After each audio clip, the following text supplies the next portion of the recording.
Hello hello hello hello hello.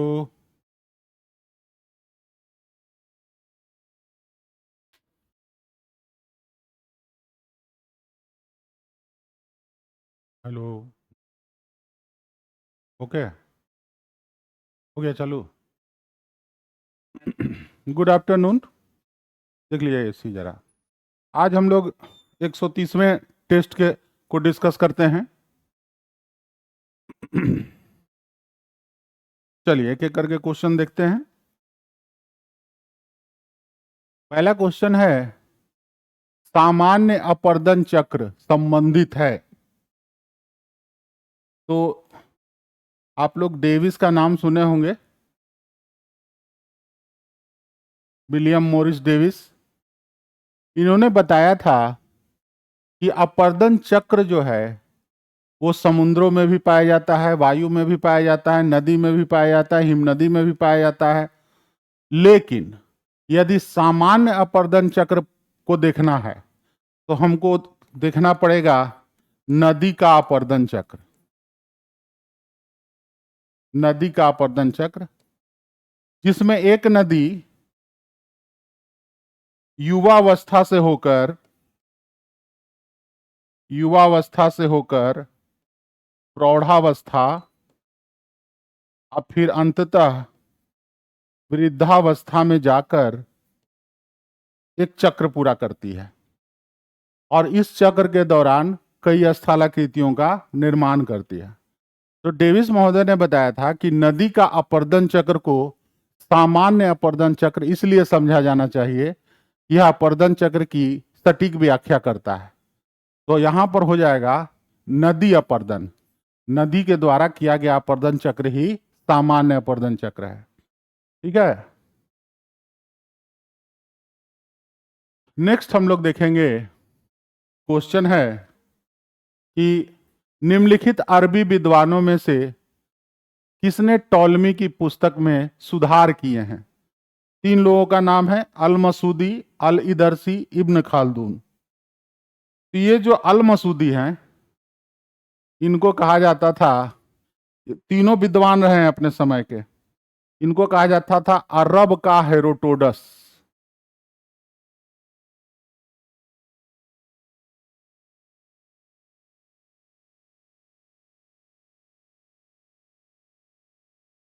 ठीक है, अल मसूदी। लेकिन इन्होंने टॉलमी की पुस्तक में कोई सुधार नहीं किया।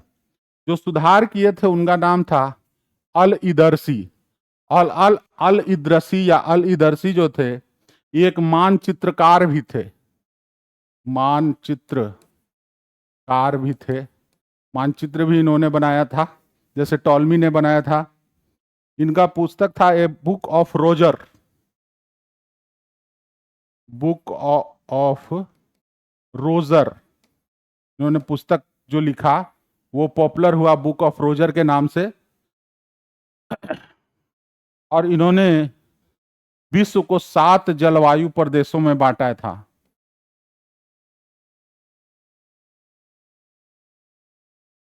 विश्व को 7 जलवायु प्रदेशों में बांटा था। इन्होंने ही टॉलमी के मानचित्र में या पुस्तक में बदलाव या सुधार किया था। ये इब्न खालदून है, ये भी बहुत पॉपुलर थे। इनको तो यूनेस्को ने महान भूगोलवेत्ता के रूप में घोषणा भी की है। और इब्न खालदून ने जो एक पुस्तक लिखी थी, उसका बड़ा फेमस पुस्तक है जिसका नाम है मुकद्दिम। बहुत फेमस किताब है ये। ठीक है, मुकद्दिम इब्न खालदून, इसी के लिए जाने जाते हैं इब्न खालदून। महान विचारक इनको कहा जाता है। यूनेस्को ने इन्हें महान विचारक घोषित किया है।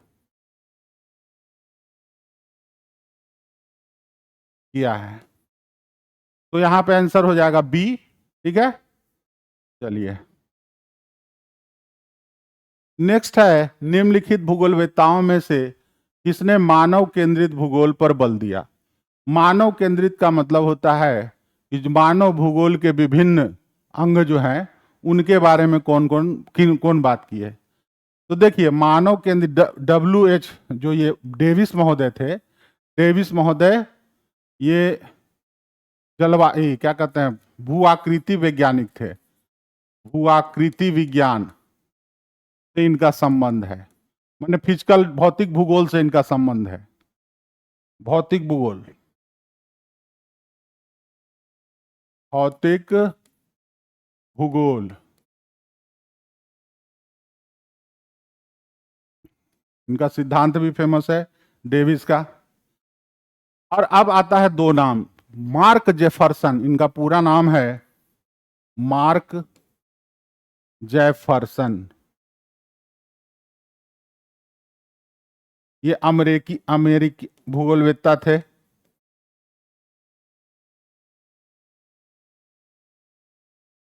और ये मानव भूगोलवेत्ता थे।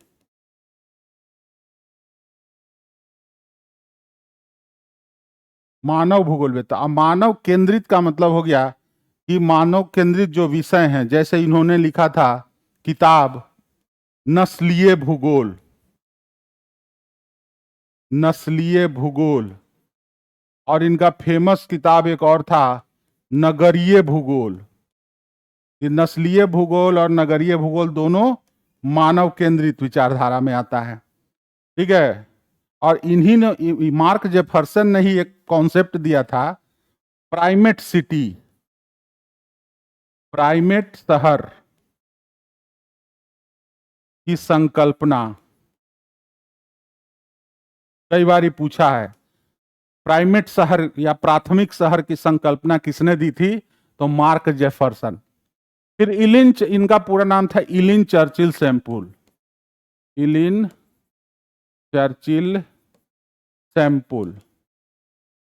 ये भी मानव भूगोल से, मानव भूगोलवेत्ता हैं, लेकिन इनका ज्यादातर फोकस जो है नियतिवाद पर है, नियतिवाद, नियतिवादी विचारधारा, ठीक है। तो ये जो है इसमें आंसर हो जाएगा जेफरसन। नेक्स्ट आता है कि निम्नलिखित में से कौन सा क्षेत्र अरब सागर शाखा की मानसून द्वारा प्रभावित नहीं होता है।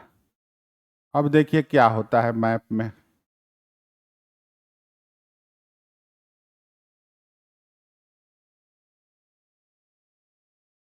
अगर मैप में देखते हैं हम लोग तो पश्चिमी घाट यहां पर है, तो पश्चिमी घाट तो प्रभावित होता है डायरेक्ट। जो इधर से दक्षिणी पश्चिमी मानसून पवनें जब आती हैं तो डायरेक्ट हिट किसको करती हैं, पश्चिमी घाट को, तो पश्चिमी घाट तो प्रभावित होता है।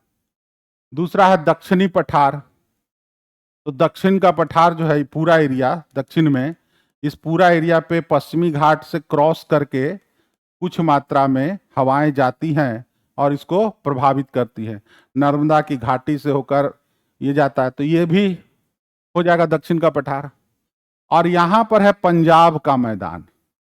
जो पंजाब का मैदान है वो यहां तक आते आते मानसून वाला यहां कमजोर पड़ जाते हैं।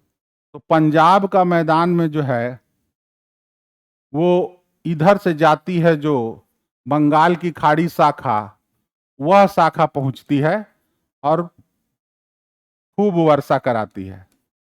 तो यहां पर आंसर हो जाएगा पंजाब का मैदान, ठीक है। यहां पर पहुंच पाने में बहुत कम ही है जो अरब सागर शाखा वहां पहुंच पाती है पंजाब के मैदान में, इसलिए यहां इसका आंसर हो जाएगा पंजाब का मैदान। नेक्स्ट देखते हैं, बुंदेलखंड का पठार निम्नलिखित में से किन दो राज्यों के हिस्से समावित है। देखिए बुंदेलखंड का पठार जो है वो है आपका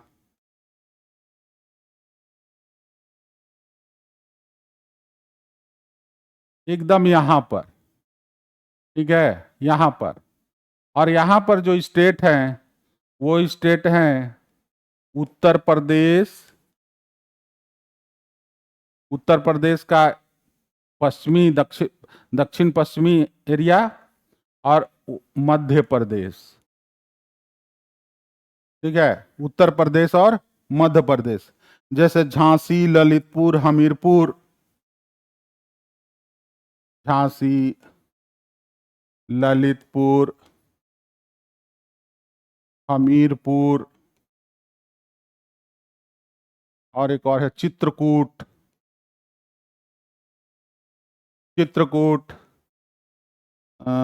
और एक और है जी, हाँ, बांदा और जालौन, बांदा, जालौन, ये सब जो जिले हैं, ये जिले आते हैं बुंदेलखंड में।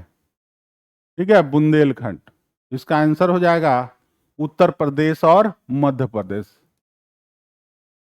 ठीक है, चलिए फिर क्वेश्चन पूछता है कि पारिस्थितिकी तंत्र के दो संगठक होते हैं जो हैं। अब देखिए, इकोसिस्टम जो होता है, इसमें दो तत्व होते हैं, लिविंग और नॉन लिविंग, माने जैव और अजीव दोनों होता है। यहाँ लिखे पशु और पादप नहीं होगा, मेढक और मानव नहीं होगा, अजीव और जीव यही होगा। तो छठा का आंसर हो जाएगा सी। फिर क्वेश्चन बहुत अच्छा क्वेश्चन है ये, किन देशों में आयु लिंग पिरामिड का आधार विस्तृत और शिखर होता है? देखिए,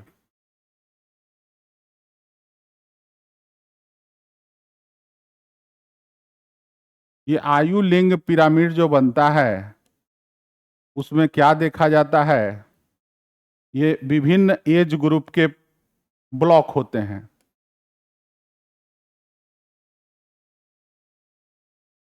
जैसे मान लिया यहां रखें 0 से 10 वर्ष के आयु के बच्चे।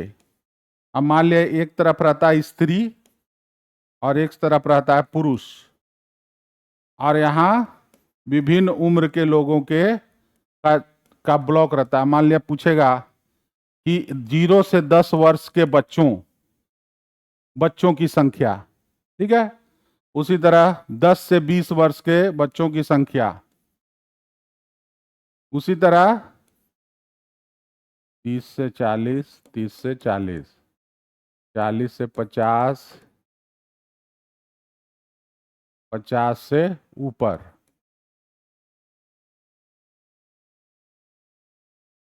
इस तरह का रहता है पिरामिड।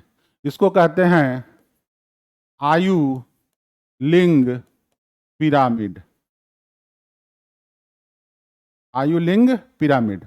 अब इसी से जो शो होता है कि यहां सवाल पूछ रहा है कि किसका आधार विस्तृत और शिखर संकीर्ण होता है। इसका आधार विस्तृत है और शिखर संकीर्ण है। तो जितने भी विकासशील देश होते हैं, विकासशील का मतलब होता है कि अभी वहां जनसंख्या, देशों में जन्म दर अधिक होने के कारण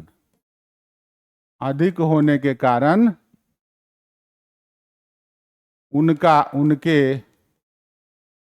आयु लिंग पिरामिड का आधार विस्तृत और शीर्ष संकीर्ण होता है, क्योंकि जन्म दर अधिक है, वहां बच्चे ज्यादा पैदा हो रहे हैं। तो 0 से 10 आयु के वर्गों की संख्या अधिक होगी, 50 प्लस, 60 प्लस, 70 प्लस लोगों की संख्या कम होगी। तो उस स्थिति में इसका आधार चौड़ा होगा। जिसका जितना आधार चौड़ा होगा, जैसे आप पाकिस्तान का देखिएगा तो एकदम आधार इस प्रकार का है, नाइजीरिया का देखिएगा तो इस तरह का है। भारत का जो है कुछ आधार शीर्ष वाला जो है कम हुआ है, लेकिन इसका भी कुछ इस तरह का है। आज जो देश जैसे अमेरिका है, तो अमेरिका का आधार और शीर्ष दोनों बराबर रहता है, जितना जन्म लिया उतना ही मर रहा है। तो यहां इसको कहते हैं आयु लिंग पिरामिड। ठीक है, तो इसका आंसर हो जाएगा विकासशील देश। अब देखिए क्वेश्चन बड़ा ट्रिकी है। अनुसूचित जनजातियों का निम्नतम प्रतिशत निम्नलिखित में से किस राज्य में है? अभी तीनों राज्य जो दिए हुए हैं, अरुणाचल प्रदेश, मिजोरम, मणिपुर, इसमें अनुसूचित जनजातियों का प्रतिशत अच्छा खासा है। जैसे हम देखेंगे, अरुणाचल प्रदेश में अनुसूचित जनजातियों का प्रतिशत 68% है और मिजोरम में 94% है और मणिपुर में 58% है। चूंकि यहां पर सवाल कर रहा है कि इन राज्यों में से जो सबसे कम है, निम्नतम, उसके बारे में बताना है, तो चूंकि इन राज्यों में से बताना है तो इसका आंसर हो जाएगा सी। इसको ट्रिकी कहते हैं सवाल, क्योंकि हमको जो प्रोवाइड किया गया है उसमें से निम्नतम बताना है, तो उनमें से निम्नतम मणिपुर में है, तो इसका आंसर हो जाएगा मणिपुर। ठीक है। नेक्स्ट पूछा है कि फियोर्ड तट रेखा निम्नलिखित में से किसके कारण निर्मित होती है? भूपृष्ठीय अपर्दित तट का अधोगमन। बाप रे, इतना हिंदी जब जी कह रहा है कि जो अपर्दित तट है, मान लिया कि किसी तट का, मान लिया सागरीय लहरों द्वारा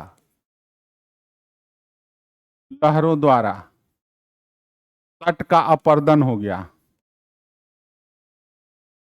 तो क्या वैसा तट को हम लोग फियोर्ड तट कहेंगे? नहीं, वैसा तट को नहीं कहते हैं।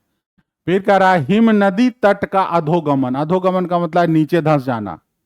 तो देखिए, हिम नदी जो होता है घाटियां, वो ऐसी होती हैं, ऐसी ऐसी यू आकार की घाटी होती है।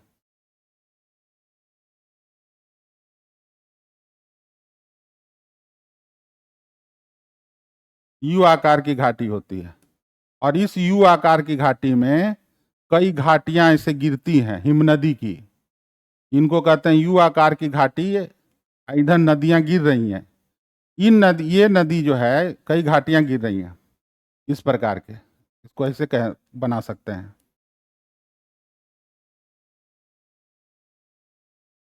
ठीक है, यू आकार की घाटी।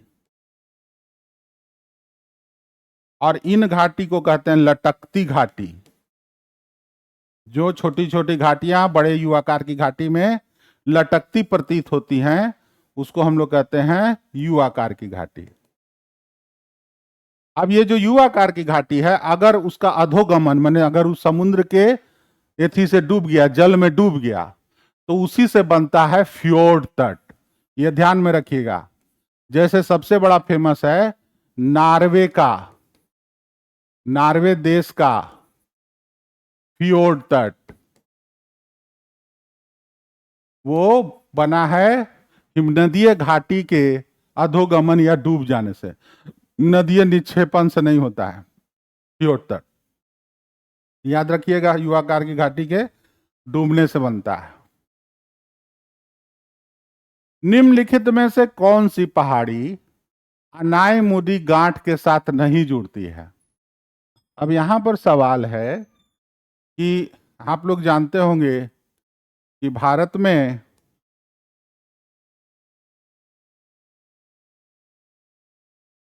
एक तरफ है पश्चिमी घाट, यहां से पश्चिमी घाट है पर्वत, यहां पर है पश्चिमी घाट पर्वत, और यहां पर है पूर्वी घाट। पूर्वी घाट डिसेक्टेड है। डिसेक्टेड का मतलब एक साथ समान नहीं है, रेगुलर नहीं है। यहाँ सेवराय, जावादी को यहीं पर आकर मिलती है। इस यहां पर है नीलगिरी पर्वत। ठीक है, नीलगिरी।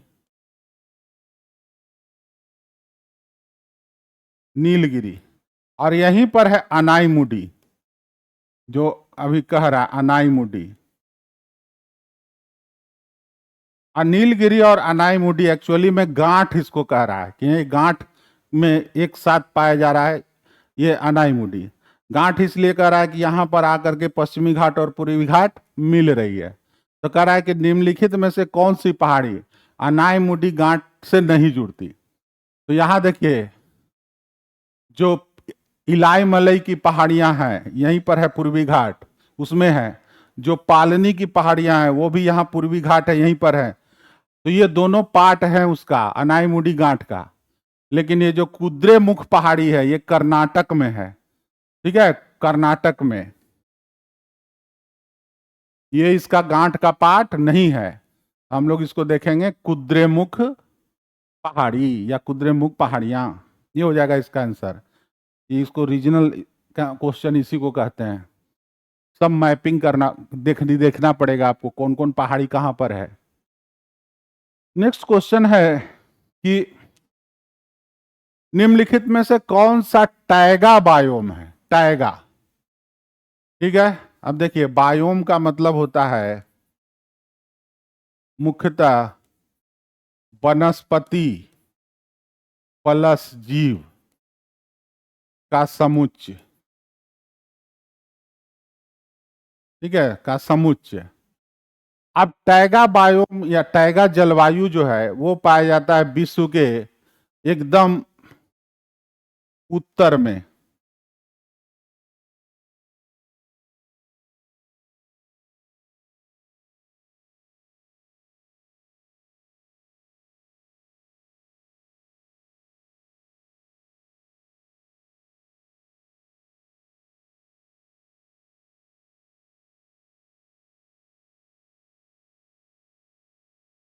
देखिए, मान लिया विश्व का मैप है, तो सबसे उत्तर में पाया जाता है, इसको परमाफ्रॉस्ट कहते हैं।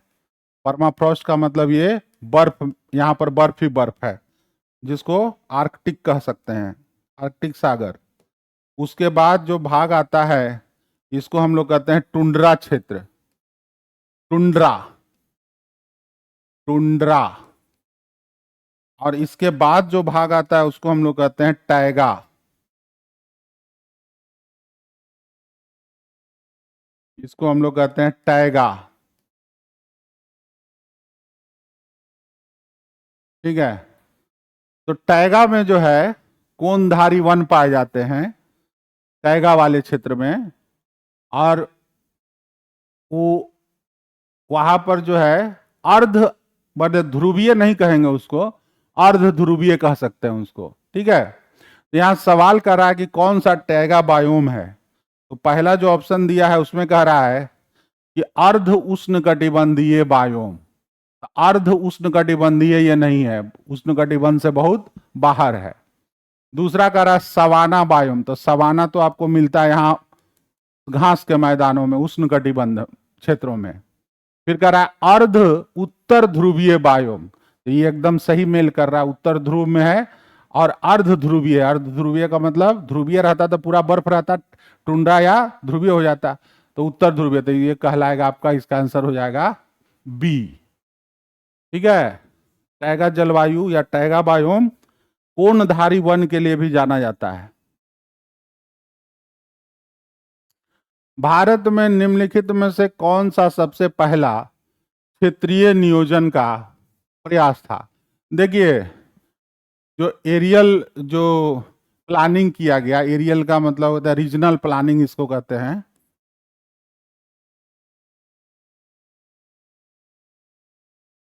रीजनल प्लानिंग, इसका मतलब होता है कि किसी रीजन या किसी क्षेत्र, किसी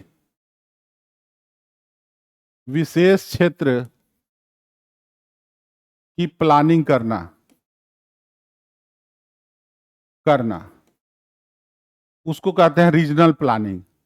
बाद में देखा गया कि विशेष क्षेत्र कैसे सेलेक्ट करें, तो कहा गया कि पहले देखते हैं कि कहां पर आपका कौन सा विशेष क्षेत्र है। तो बहुत बाद में तो इसमें जैसे सूखा क्षेत्र हो गया, पहाड़ी क्षेत्र हो गया, अलग अलग कई क्षेत्रों में पाया जाता है। लेकिन यहाँ पर जो सबसे पहला जो नियोजन किया गया था वो किया गया था दामोदर घाटी परियोजना का। और दामोदर घाटी परियोजना का किया गया था, एक परियोजना अमेरिका में थी, टेनेसी वैली अथॉरिटी या टेनेसी वैली परियोजना जिसको कहते हैं, टेनेसी वैली परियोजना। उसी के प्रेरणा लेकर के 1948 में दामोदर घाटी परियोजना स्टार्ट की गई थी, जिसके तहत वहां विद्युत ये परियोजना चलाई गई, फिर वहाँ पर जो नदियों पर बांध बनाए गए, फिर वहाँ पर जो है इंडस्ट्री भी स्थापित की गई बाद में सरकार के प्रयास के द्वारा। तो इसका आंसर हो जाएगा सी। ठीक है, चलिए, निम्नलिखित में से किसका निर्माण विवर्तनिका टेक्टोनिक शक्तियों के परिणाम स्वरूप होता है? तो आपको बताया था टेक्टोनिक शक्तियां का मतलब अंतर्जात बल से है। अंतर्जात बल का मतलब विवर्तनिक शक्तियां, शक्तियां, टेक्टोनिक फोर्स। इसका मतलब वैसा फोर्स जो पृथ्वी के अंदर से उत्पन्न हो।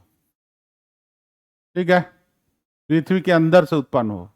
अब कह रहा है कि किससे ये होता है, तो पहला कह रहा है निलंबी घाटी। निलंबी घाटी कहते हैं जो यू आकार की घाटी होता है, उसमें जब कई हिमनदियां गिरती हैं तो इसको हम लोग कहते हैं हैंगिंग वैली। ये बनता किससे है? हिमनदी से। जब हिमनदी से बन रहा है तो ये बाहरी फोर्स है, बहिर्जात बल है, अंतर्जात बल में नहीं आएगा। हिमनदी बाहर से इसको घर्षण करने का काम कर रहा है, तो हैंगिंग वैली नहीं होगा। भी आकार की घाटी, तो भी आकार की घाटी जो है वो बनाता है नदी। ठीक है, अपने घाटियों को गहरा करके। अब नदी क्या है? बाह्यदूत है, बहिर्जात बल है, तो ये भी नहीं होगा। दूसरा कह रहा रिफ्ट वैली। तो रिफ्ट वैली में होता क्या है कि बीच का ब्लॉक नीचे धंस जाता है, तो धंसाव की प्रक्रिया हो रही है, तो ये हो जाएगा टेक्टोनिक फोर्स के द्वारा बना हुआ। धंसाव फोर्स पृथ्वी के अंदर से काम करता है, तो वो इसका आंसर हो जाएगा रिफ्ट वैली।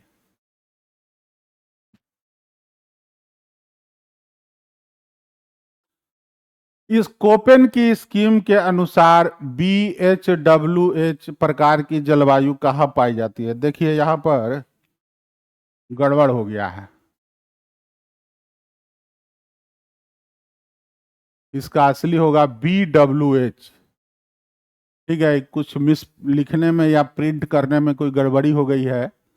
BHWH कोई जलवायु है ही नहीं, BWH है, जिसमें बी का मतलब होता है शुष्क। ठीक है, कोपेन ने कहा कि बी ऐसे जलवायु को में ऐड करेंगे जहां शुष्कता हो, तो बी का मतलब शुष्क है। और डब्लू का मतलब होता है कि मरुस्थली, बड़ा डब्लू है, इसका मतलब है कि मरुस्थलीय हो। ठीक है, एच का मतलब होता है हॉट हो, गर्म हो, गर्म हो, गर्म हो। अब आप सोचिए कि जम्मू कश्मीर न तो शुष्क है, न मरुस्थलीय है, न हॉट है, तो नहीं होगा। गुजरात भी नहीं होगा। होगा क्या? राजस्थान में थार मरुस्थल है, जो कि शुष्क भी है, मरुस्थल भी है और गर्म भी है। इसका इसका हो जाएगा बी आंसर।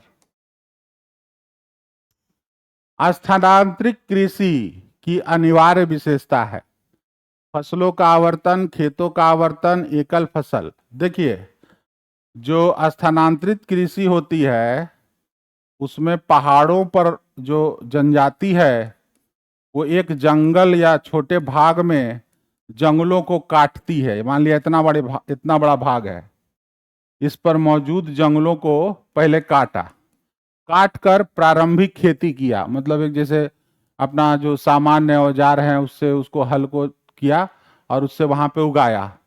फिर 1-2 साल के बाद ये लोग यहाँ से शिफ्ट कर गया और वहां चला गया। अब उस एरिया पर जाके उस जंगलों को काट के जलाया, और जलाने के बाद फिर कोड़ किया, फिर खेती किया। इसी को हम लोग कहते हैं स्थानांतरणशील खेती। ये इस प्रकार की खेती जनजातीय पहाड़ों पर रहने वाले जनजातियों द्वारा की जाती है। तो यहां कह रहा है कि क्या अनिवार्य विशेषता है? फसलों का आवर्तन नहीं, फसल का बदलाव कहाँ करते हैं? जो फसल ये मूल रूप से उगाते हैं वही हर जगह उगाते हैं। दूसरा क्या? खेतों का आवर्तन, माने खेतों में बदलाव। तो खेत बदल रहा है ना, खेत यहां था पहले, अब यहां से यहां जाके कर रहा है, तो इसका आंसर हो जाएगा खेतों का आवर्तन। ठीक है, चलिए नेक्स्ट देखते हैं। वृष्टि पोषित और वृष्टि छाया क्षेत्र किसकी विशेषता है? बहुत अच्छा क्वेश्चन है ये। देखिए पहले समझिएगा, वृष्टि छाया क्षेत्र, मान लिया कि वर्षा हो रही, बादल आ रहे हैं, ये बादल आ रहे हैं, ठीक है, ये बादल हैं, बादल हैं, और ये बादल को रास्ता मिल नहीं रहा है।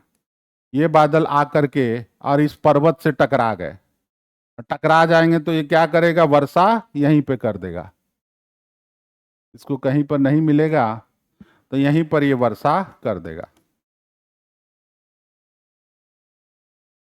वर्षा, और इस वर्षा को हम लोग कहते हैं वृष्टि पोषित वर्षा। वृष्टि पोषित, क्योंकि बादल आया और इसको टकरा गया तो यहां खूब वर्षा हुआ। उसी तरह मान लिया, मान इसी के, अब यहां पर दिक्कत है ये, इस बादल को रोक रहा है कौन? ये। अब ये रोक रहा है तो कुछ ही बादल होंगे जो इसके ऊपर चढ़कर इस ओर जा पाएंगे, कुछ ही बादल होंगे। तो मान लिया कि यहां पर हो रहा है वृष्टि पोषित, तो ये वाला क्षेत्र कहला जाएगा वृष्टि छाया। वृष्टि छाया, छाया का मतलब हो गया कि ये वाला क्षेत्र जो है कम वर्षा होगी, बहुत कम वर्षा होगी, क्योंकि यहां पर इस पर्वत ने इस तरफ रोक डाला, बादलों को रोक डाला तो कम वर्षा होगी। इस क्षेत्र को कहेंगे वृष्टि छाया क्षेत्र, और इस चीज को कहेंगे वृष्टि पोषित क्षेत्र। ठीक है, अभी ये जो आप एक उदाहरण से देखिए, मान लिया यहां पर है महाबलेश्वर। महाबलेश्वर, यहां पर होता है 600 सेंटीमीटर वर्षा। ठीक है, और इस तरफ आ जाइए, है पुणे। पुणे, ये पश्चिमी घाट है, पश्चिमी घाट पर्वत। तो पुणे में वर्षा होती है मात्र 50 सेंटीमीटर। अंतर हुआ ना, यहाँ 600 सेंटीमीटर का वर्षा हो रहा है, पुणे में हो रहा है मात्र 50 सेंटीमीटर का वर्षा। तो कह रहा है कि वृष्टि छाया क्षेत्र किसकी विशेषता है? तो चक्रवातीय वर्षा का नहीं होगा, संवहनीय वर्षा का नहीं होगा, पर्वतकृत वर्षा की विशेषता है। कहाँ है? पर्वत, पर्वत के कारण ऐसा होता है। इसका आंसर हो जाएगा पर्वतकृत वर्षा। नेक्स्ट है पीर पंजाल श्रेणी है, वाय हिमालय में, ट्रांस मध्य हिमालय में। देखिए हिमालय में देखिएगा तो भारत में जो है काराकोरम है, लद्दाख है, जास्कर है, अब फिर ग्रेट हिमालय है, और तब उसके बाद पीर पंजाल है। पीर पंजाल, और फिर ऐसे धौलाधर है, फिर चला जाता है महाभारत, नागटिब्बा। तो ये जो आता है ना, ये आता है आपको काराकोरम, लद्दाख,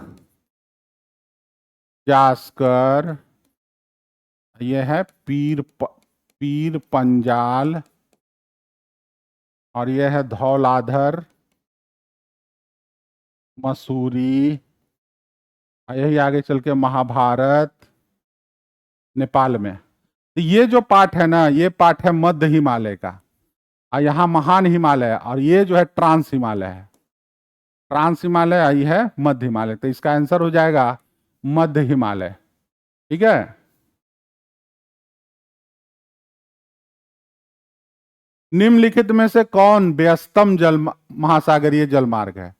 व्यस्तम मार्ग जो है वो आप देखिएगा मैप में,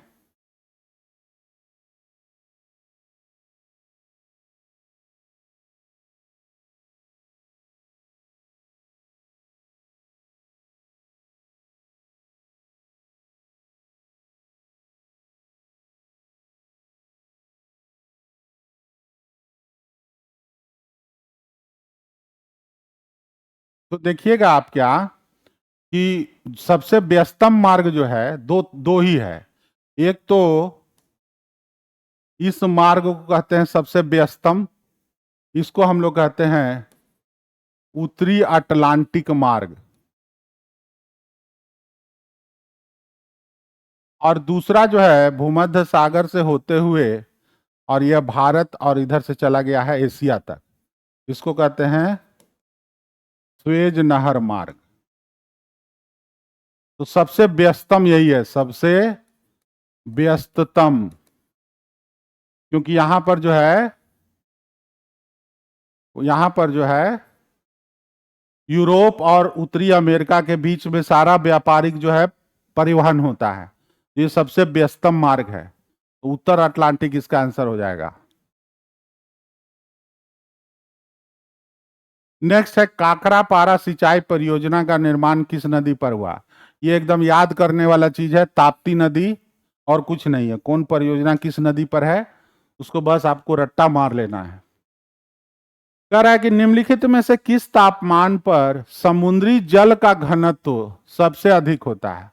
अब समुद्री हो चाहे वो ऐसे हो, जल का घनत्व तो हमेशा 4 डिग्री पे सबसे अधिक होता है। तो आप लोग पढ़े ही होंगे साइंस के किताबों में, जल का घनत्व तो 4 डिग्री पर होता है सबसे अधिक। हाँ, ये अच्छा क्वेश्चन है। देखिए, पृथ्वी का घूर्णन किसके लिए उत्तरदायी है। चलिए, पहला कह रहा है दिन और रात की अवधि, और कह रहा है वर्ष की अवधि। अब मान लिया ये जो पृथ्वी है, ठीक है, ये पृथ्वी है, ये पृथ्वी घूम रही है और सन यहां पर है, सन यहां पर है। 24 घंटे में पृथ्वी घूम जा रही है, 24 घंटे में पृथ्वी घूम जा रही है। तो जो पृथ्वी का हिस्सा सन के सामने होगा वहां पर दिन होगा, और जो हिस्सा सन के सामने नहीं होगा, पीछे होगा, वहां रात होगा। तो पृथ्वी के घूर्णन के कारण ही दिन और रात हो रहा है। तो दिन और रात की अवधि जो है पृथ्वी के घूर्णन के लिए उत्तरदायी है, पृथ्वी के घूर्णन उत्तरदायी है। दूसरा कह रहा है वर्ष की अवधि। अब वर्ष कब होता है, ये जो है पृथ्वी ये इस सन के चारों ओर घूम रही है, ठीक है, चारों ओर घूम रही है। जब ये पृथ्वी सन के चारों ओर घूम रही है उससे जाड़ा और गर्मी का मौसम आ रहा है, मतलब मौसम में परिवर्तन आ रहा है। एक समय ऐसा आएगा कि कर्क रेखा के सामने आएगी सूर्य, कर्क रेखा के सामने सूर्य होगा।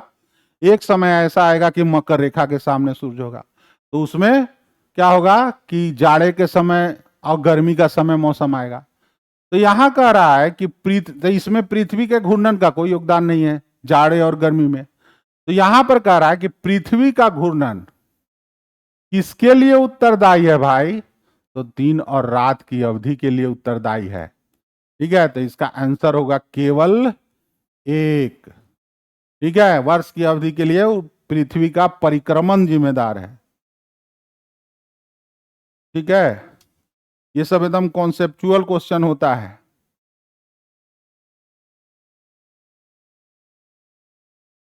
नेक्स्ट आते हैं, कह रहा है कि पृथ्वी के आंतरिक भाग में ऊष्मा का प्राथमिक स्रोत क्या है। तो याद रखिएगा, पृथ्वी का ऊपरी जो लेयर है इसको हम लोग कहते हैं क्रस्ट। क्रस्ट, ये जो ऊपरी 35 किलोमीटर का भाग है, अब बीच में 2900 किलोमीटर तक, अरे तो बड़ा बनाना चाहिए था, 2900 किलोमीटर तक ये वाला पार्ट है मेंटिल का। एकदम पृथ्वी के 2900 से पृथ्वी के केंद्र, मतलब कितना है 6300 कुछ है, 6370 के आसपास। तो वहां इसको हम लोग कहते हैं कोर या क्रोड, ठीक है। अब ऊपर वाला जो भाग है उसके नीचे यहां पर एस्थेनोस्फीयर मिलता है, और इस एस्थेनोस्फीयर में, इस पूरा एरिया में बहुत सारे रेडियोधर्मी पदार्थ, रेडियो धर्मी या रेडियो एक्टिव पदार्थ पाए जाते हैं, और इन्हीं पदार्थों के कारण बहुत ज्यादा जो है ऊष्मा पाई जाती है पृथ्वी के अंदर। तो रेडियो धर्मिता का क्षय, यही है इसका आंसर।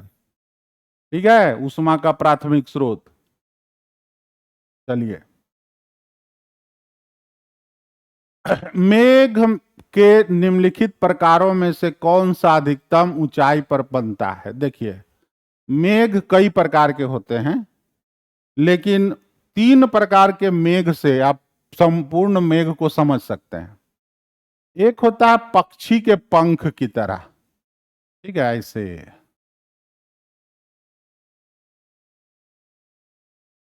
पक्षी के पंख की तरह, इसको हम लोग कहते हैं पच्छाभ मेघ। एक होता है अस्तरों की तरह, एकदम इस तरह का, इसको हम लोग कहते हैं अस्तरी मेघ। और एक होता है एकदम कपास के रुई की तरह, ठीक है, कपास के रुई की तरह, इसको हम लोग कहते हैं कपासी मेघ। और इसको वर्षी मेघ भी कहते हैं हम लोग, या वर्षा मेघ भी कहते हैं इसको, क्योंकि ज्यादातर वर्षा जो है यही मेघ कराता है। ठीक है, तो ये निचले लेयर में पाया जाता है, और स्तरी मेघ मिडिल लेयर में पाया जाता है, और सबसे ऊपर जो है ऊंचाई पे पच्छाभ मेघ मिलता है। तो इसका आंसर हो जाएगा पच्छाभ मेघ। ठीक है, पच्छाभ।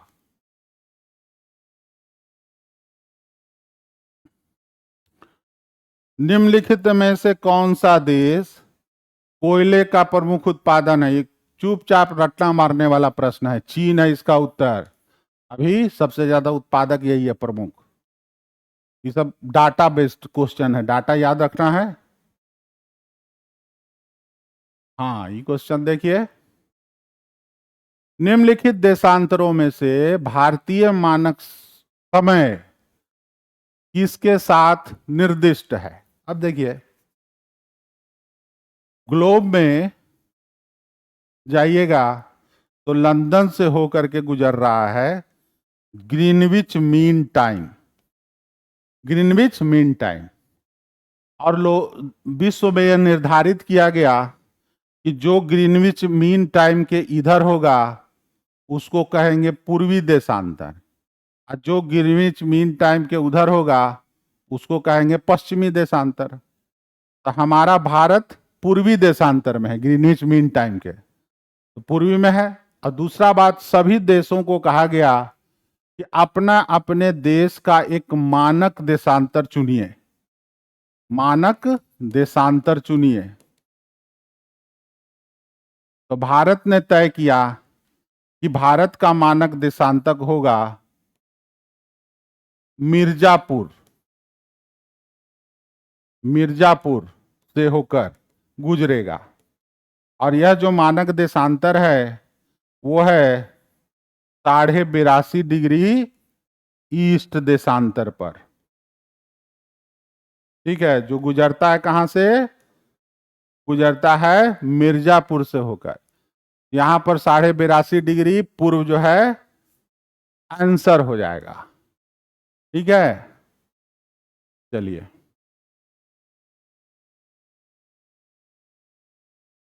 निम्नलिखित में से सतपुड़ा रेंज का सर्वोच्च शिखर कौन सा है? अब इसको भी आप लोग को एकदम रट्टा मार मार के ध्यान रखना है, सब कौन शिखर कितना ऊंचाई है ये सब एकदम रखना है। देखिए, यहाँ पे 3 नाम दिया है, अमरकंटक, अस्ताम्बांडोगर। अब इसका तो पता नहीं कहाँ है अस्ताम्बांडोगर, लेकिन 2 का नाम हम लोग को पता है, अमरकंटक।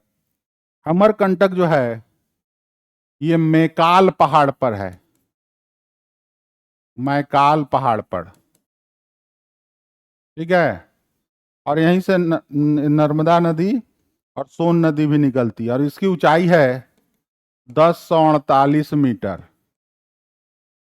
जबकि धूपगढ़ जो है वो सतपुड़ा रेंज का, खास सतपुड़ा रेंज का ही वह शिखर है, और वह उसकी ऊंचाई है 1350 मीटर सतपुड़ा पर।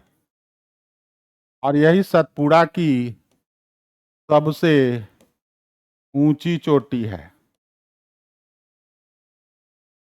सबसे ऊंची चोटी, तो आंसर हो जाएगा धूपगढ़।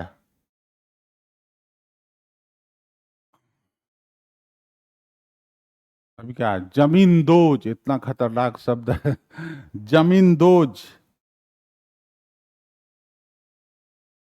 भारतीय नदी की पहचान करें। जमींदोज का मतलब होता है वह नदी विलुप्त, जो रेगिस्तान में या कहीं पर जाकर के विलुप्त हो जाए, किसी भूमि पर जाकर विलुप्त हो जाए। तो ये जो लूनी नदी है, ताप्ती नदी नहीं है इसका आंसर, न कावेरी है, ये लूनी नदी जो है वो अरावली से निकलती है और जाकर कच्छ की खाड़ी में गिर जाती है। तो इसका आंसर, और कच्छ की खाड़ी में विलुप्त हो जाती है या जमींदोज हो जाती है, इसका आंसर होगा लूनी। कच्छ की खाड़ी में नहीं, वो क्या कहते हैं उसको, रन, हाँ रन ऑफ कच्छ जिसको कहते हैं वहीं। अब कह रहा है ITCZ का विस्तारित रूप निम्नलिखित में से कौन सा है। विस्तारित रूप इसका, इसको कहते हैं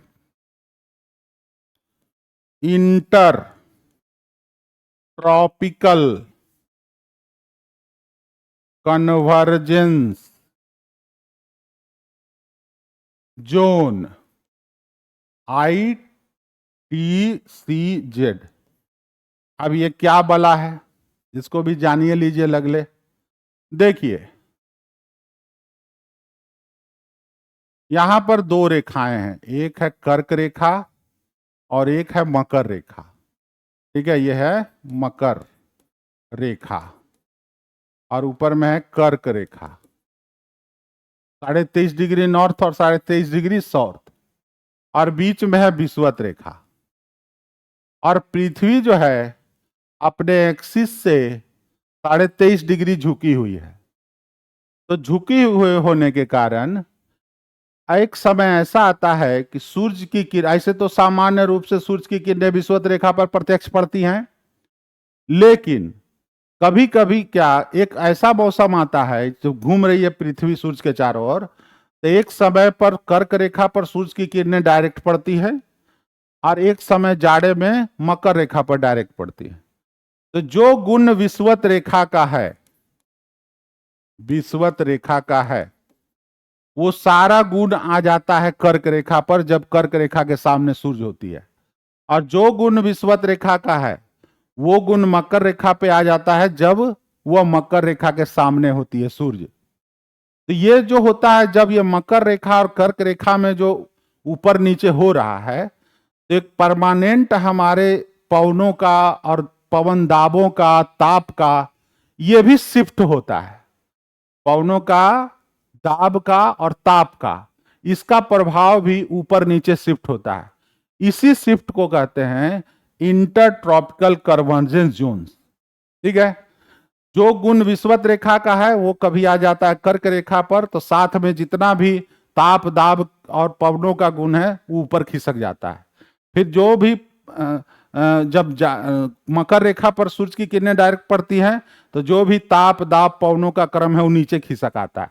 इसी खिसकाव को, पवन पेटियों से लेकर के ताप दाब के खिसकाव के प्रभाव को हम लोग कहते हैं इंटर ट्रॉपिकल कन्वर्जेंस जोन। ठीक है, ये मानसून जब पढ़ाया जाता है तो उस समय ये सब चीज बताया जाता है। इसका आंसर बता दिए ना, इंटर ट्रॉपिकल कन्वर्जेंस जोन, ये इसका आंसर है। निम्नलिखित में से कौन सी प्रजाति उष्णकटिबंधीय सदाबहार वन की नहीं है। उष्णकटिबंधीय सदाबहार वन की नहीं है। अब देखिए, नहीं है कह रहा है, इसको एबोनी कहते हैं। एबोनी का मतलब इसको आबनूस कहिए, हिंदी में कहा जाता है आबनूस। आबनूस का पेड़ सदाबहार वन में पाए जाते हैं। और रोजवुड, हालांकि इसको शीशम कहिए, शीशम तो हालांकि दोनों में पाया जाता है, सदाबहार में भी और पर्णपाती में भी। तो अमलतास का पेड़, 3 पेड़ का नाम लियो, तो ये दोनों पाया जाता है आपको सदाबहार वन में, लेकिन अमलतास का पेड़ जो है ये पर्णपाती वन में पाया जाता है। पर्णपाती वन में, तो ये इसका आंसर हो जाएगा बी। ठीक है, पर्णपाती वन का मतलब है कि साल के किसी मौसम में पत्तियां अपना, जो पेड़ जो है अपनी पत्तियां गिरा देती हैं, उसको पर्णपाती कहते हैं। उत्तरी मैदानों में चलने वाली गर्म और शुष्क हवाएं जो पंजाब से लेकर बिहार तथा दिल्ली से पटना के बीच तीव्र होती है, इसमें कौन कौन दे? लू, ईस्टर लाइस, मैंगो सावर। थोड़ा इसको भी समझ लीजिए।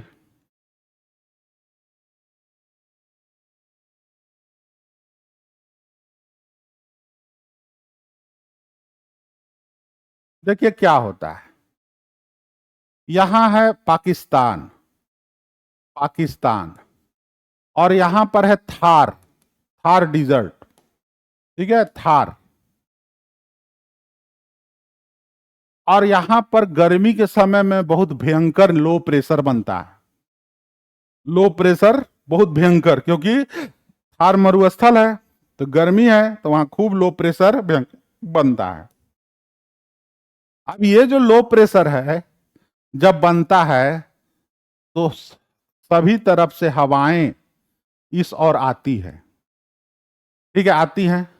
तो एक तेज पछुआ हवाएं थार मरुस्थल से पूरब की ओर जाती हैं, पूरब की ओर जाती हैं पूरे उत्तर भारत में, और पटना तक पहुंचती हैं। पटना का मतलब बिहार तक पहुंचती हैं।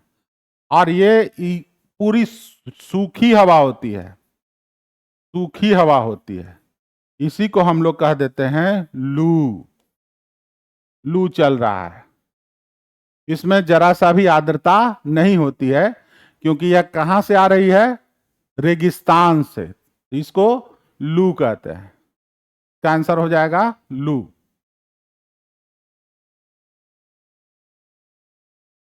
नेक्स्ट है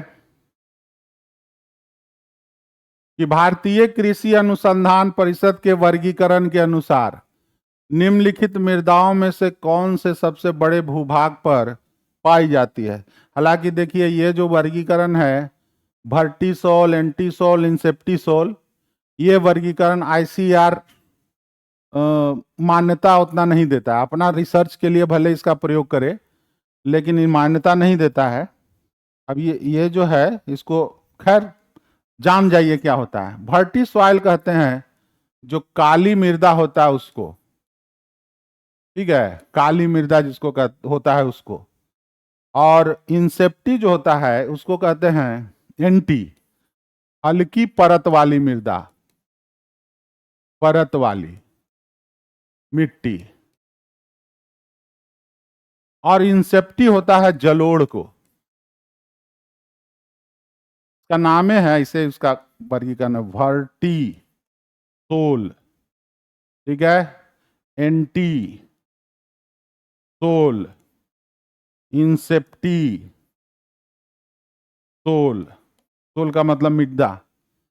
अब ये जलोढ़ को, तो भारत में सबसे ज्यादा कौन भूभाग पर है? जलोढ़ मृदा है, तो इसका आंसर हो जाएगा इंसेप्टी मृदा, इंसेप्टी सोल मृदा या इंसेप्टी मृदा जो भी है। ठीक है, चलिए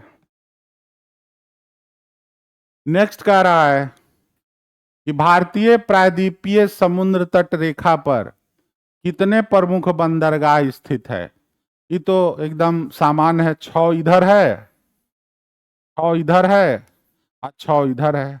कुल कितने हैं? 12 बंदरगाह हैं। इसका आंसर हो जाएगा 12, जिसमें आप जानबे करते होंगे कौन कौन है। मुंबई है, नौवा सेवा है, ये है। अब देखिए कौन कह रहा है, निम्नलिखित में से कौन सी रबी फसल है? तो 2 तरह का फसल होता है, एक होता है खरीफ, एक होता है रबी। याद करने के लिए आप ऐसे याद रखिए कि जो मानसून में उगाया गया, मानसून में उगाया जाए उसको कहेंगे खरीफ, और जो जाड़े में बोया जाए या जाड़े में उगाया जाए उसको कहेंगे रबी। तो सरसों कब बोया जाता है? जाड़े में ना, तो इसका आंसर हो गया। मक्का या सोयाबीन खरीफ मानसून में बोया जाता है। इसका आंसर हो जाएगा ए। अभी देखिए, ये तो भाई साइंस एंड टेक्नोलॉजी का क्वेश्चन है, ज्योग्राफी से इसका कोई लेना देना नहीं है। ठीक है, IRS-1A ये छोड़ा गया है, लगता है कि हाँ 88 में छोड़ा गया था। इसको कहते हैं IRS को Indian remote sensing satellite. Remote sensing satellite क्या करता है? दूर से फोटो लेता है और इमेज बनाता है, और इमेज बना करके वह सूचना देता है, जिसका उपयोग ज्योग्राफिकल इंफॉर्मेशन सर्विस में होता है। टर्शियरी चट्टान हिमालय की दक्षिण किस श्रेणी में पाई जाती है? पूरा का पूरा हिमालय ही टर्शियरी चट्टान से निर्मित है मुख्यतः, लेकिन ये कह रहा है कि हिमालय की दक्षिण किस श्रेणी में पाई जाती है। तो हिमालय के दक्षिण में कि आप अरावली कह रहा है, मध्य हिमालय कह रहा है, और शिवालिक कह रहा है, तो शिवालिक वाला में इसका शामिल ज्यादा रहेगा, शिवालिक आ जाएगा इसमें। हालांकि टर्शियरी युग में हिमालय के सब पार्ट आए, अरावली को छोड़ करके मध्य भी टर्शियरी युग में ही बना है, शिवालिक भी टर्शियरी युग में ही बना है, और महान हिमालय भी टर्शियरी युग में बना है। अब ये सवाल बनाना थोड़ा लग रहा है अटपटा टाइप का। कहाँ गया जी? अच्छा, ये निम्नलिखित में से कौन सी नदी नारायणी, सालिग्रामी, सदा नीरा? ठीक है, बड़ा बढ़िया बढ़िया नाम है, देखिए नारायणी, सालिग्रामी और सदा नीरा के नाम से जानी जाती है। ये आप जानते होंगे, कोसी तो नहीं है, महानंदा है। गंडक का नाम आपको मिलता है नारायणी, इसी को सदा नीरा, सालिग्रामी भी कहते हैं। ठीक है,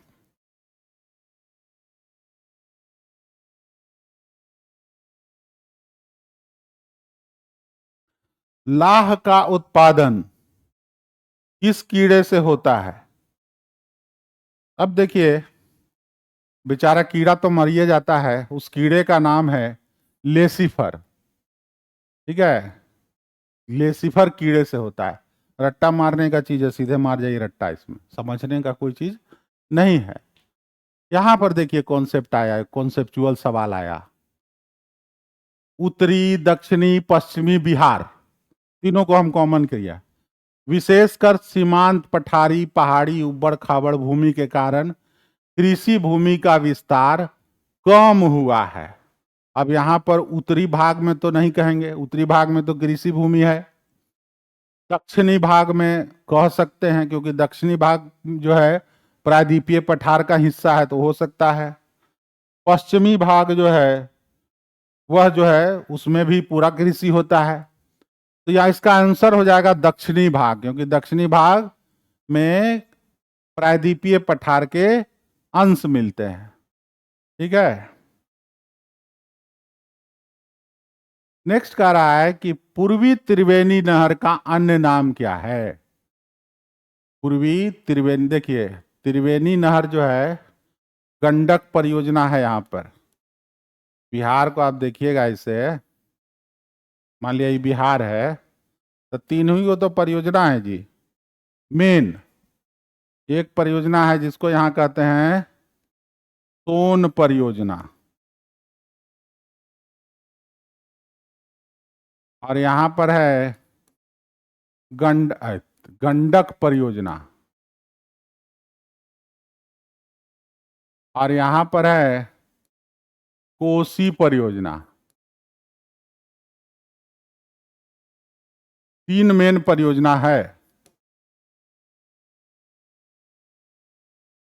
तो जब किसी परियोजना से जब नहरें निकाली जाती हैं, जब नहरें निकाली जाती हैं, तो ये नहर जो है फिर इससे कई नहर निकलता है। ठीक है, तो यहीं से एक परियोजना निकली है गंडक परियोजना से, ये सब तो गंगा में जाके मिल गया है।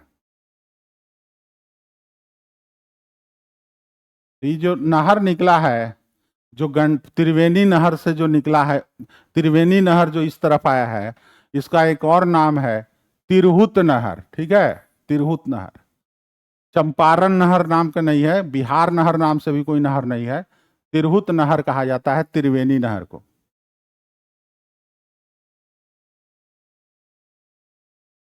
लास्ट है कि सेल खड़ी बिहार में कहाँ पाया जाता है। तो देखिए, सेल खड़ी जो है इसको कहते हैं सोप स्टोन। मुलायम होता है, समझे, और इसका कई चीज में इस्तेमाल होता है, जैसे इंसुलेटर में सौंदर्य प्रसाधन में, बिजली में ताप प्रतिरोधक होता है, ये ताप प्रतिरोधक।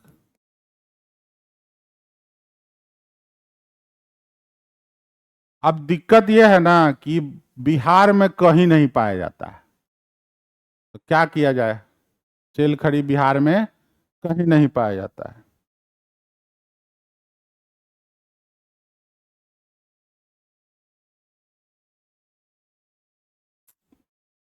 नहीं, लेकिन मुंगेर उगेर में मिलता है, मुंगेर में भी है, नवादा में भी है, गया में भी है। एकदम ये नहीं कहा जा सकता है कि नहीं पाया जाता है। इसका आंसर हम लोग कर देंगे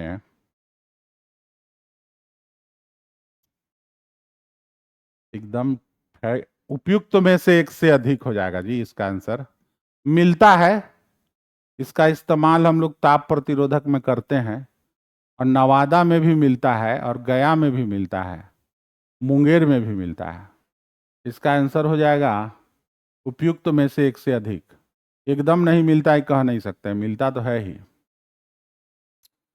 तो ये हो गया आपका 130वां तक ये डिस्कशन।